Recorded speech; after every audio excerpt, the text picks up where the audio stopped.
Alright, we're working on the 1989 Chevrolet S10, and we're using a heat gun for heat shrink, there's that over here. All kinds of different kinds of heat shrink. There's some more. That's what I actually used over there. I decided not to go with this, but so using a test light, I figured out which ones are the hot leads, and I have quite a few hot leads here that are not key switched. There's one of them, and one of them's hooked right there, that red one right there, to the yellow. That's supposed to be a constant power supply, okay?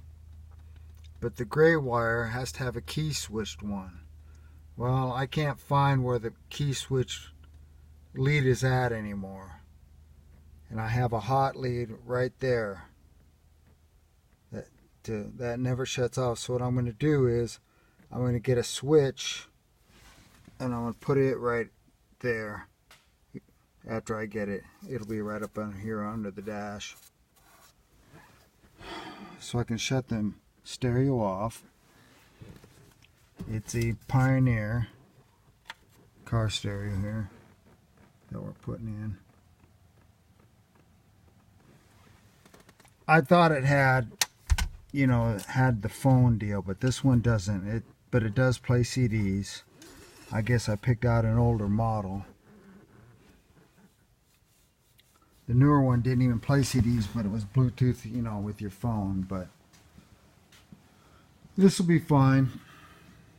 I've already tried it, and it does work a lot better than the old Sony.